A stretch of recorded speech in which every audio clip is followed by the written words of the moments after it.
کثرت درود کی برکت یہ ہے کہ حضور کا دیدار نصیب ہوتا ہے۔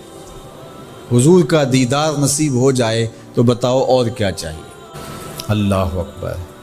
فرمایا جو میرے اوپر ایک مرتبہ درود بھیجتا ہے اللہ اس پر 10 رحمتوں کا نزول فرماتا ہے۔ اور ایک حدیث میں آیا جو ایک مرتبہ میرے اوپر درود بھیجتا ہے اللہ اس کے 10 گناہ معاف کرتا ہے، 10 درجے بلند کرتا ہے اور 10 رحمتوں کا نزول فرماتا ہے۔ تو درود پڑھا حضور پہ کام اپنا بن رہا ہے۔ تو درود پڑھنے سے انسان کا باطن سنورتا ہے، اندر پاکیزگی نصیب ہوتی ہے، گناہ دھلتے ہیں، عیب دھلتے ہیں، پریشانیاں ختم ہوتی ہیں، مصیبتیں، آلام، مصائب، دکھ، ٹینشن، پریشانی جو کچھ بھی ہے یہ ختم ہوتا ہے۔ اور درود پرسکون بنا دیتا ہے انسان کو، راحت بخش ہے وظیفہ، سرور انگیز ہے یہ وظیفہ، نور بیز ہے یہ وظیفہ، ماحول میں شگفتگی پیدا کر دیتا ہے۔ اگر درود شریف پڑھو گے تو تمہاری بہت ساری پریشانیاں ختم ہو جائیں گی، تمہارے دکھوں کا مداوع ہوگا، تم ریلیکس ہو جاؤ گے درود پڑھنے۔ یہ درود شریف کی برکات ہیں۔ ایک مرتبہ درود پڑھنے سے 10 رحمتیں نازل ہوتی ہیں، اور جو بار بار حضور پہ درود پڑھتا ہے تو بتاؤ کہ کتنا بڑا ذخیرہ رحمتوں کا اس کے اطراف میں پھیل گیا۔ تو اس لیے کثرت کے ساتھ درود پڑھنا چاہیے۔ حضور علیہ السلام نے یہ بھی ارشاد فرمایا کہ جو میرے اوپر درود پڑھتا ہے میرے اوپر لازم ہے کہ میں اس کی شفاعت کروں گا۔ شفاعت رسول کے حصول کا ذریعہ درود بنتا ہے، چونکہ ہمارا آسرا ہی حضور کی شفاعت ہے۔ وہ دامن شفاعت کھولیں گے تو ہم گناہ گاروں کا کام بنے گا۔ اور وہ نصیب کیسے ہوگی حضور علیہ السلام کی شفاعت؟ کثرت درود سے۔ یہ بھی ارشاد فرمایا آقا کریم نے قیامت کے دن میرے سب سے زیادہ قریب وہ ہوگا جو کثرت کے ساتھ میرے اوپر درود پڑھنے والا ہو۔ اللہ کا فرشتوں کی مجلس میں حضور کی ثنا کرنا یہ درود ہے، حضور کی مدح فرمانا، محبوب کی شانوں کو بیان فرمانا۔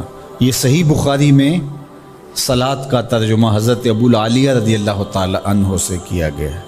تو پھر درود کا مفہوم بہت وسیع ہے۔ حضور کی مدح و توصیف، حضور کے حسن کا بیان، حضور کے خصائل کا عنوان، آقا کریم کے شمائل کا تذکرہ، حضور علیہ السلام کے فضائل کی باتیں، حضور کی عظمتوں کا عنوان، یہ سب کچھ درود کے زمرے میں آتا ہے۔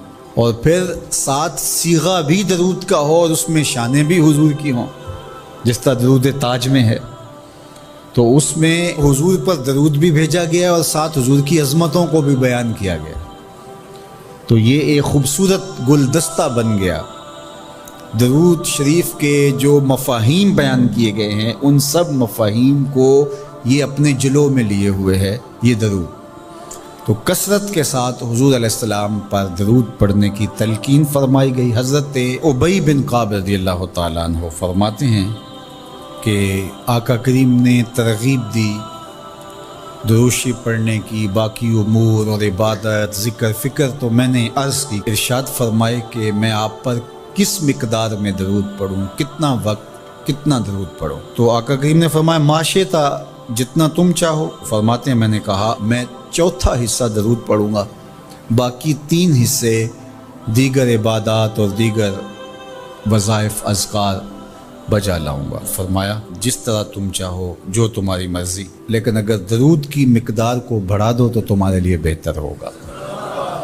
تو میں نے کہا النصف، میں آدھا وقت درود پڑھا کروں گا اور باقی چیزیں باقی آدھے وقت میں کروں گا۔ فرمایا جس طرح تم چاہو، لیکن اگر درود کی مقدار کو بڑھا دو تو تمہارے لیے بہتر ہوگا۔ میں نے کہا کہ حضور میں 2 حصے درود پڑھوں گا اور 1 حصہ باقی وظائف اوراد بجا لاؤں گا۔ فرمایا جیسے تمہارا دل چاہے، لیکن اگر تم درود کی مقدار کو بڑھا دو تو تمہارے لیے بہتر ہوگا۔ فرماتے ہیں میں نے کہا حضور میں پڑھوں گا ہی درود، سارا وقت میں آپ پہ درود ہی پڑھتا رہوں گا۔ فرمایا پھر تمہارے سارے دکھ، تکلیف، اذیتیں، پریشانیاں، اس کے لیے یہ درود کفایت کرے گا اور تمہارے گناہوں کی مغفرت فرما دی جائے گی۔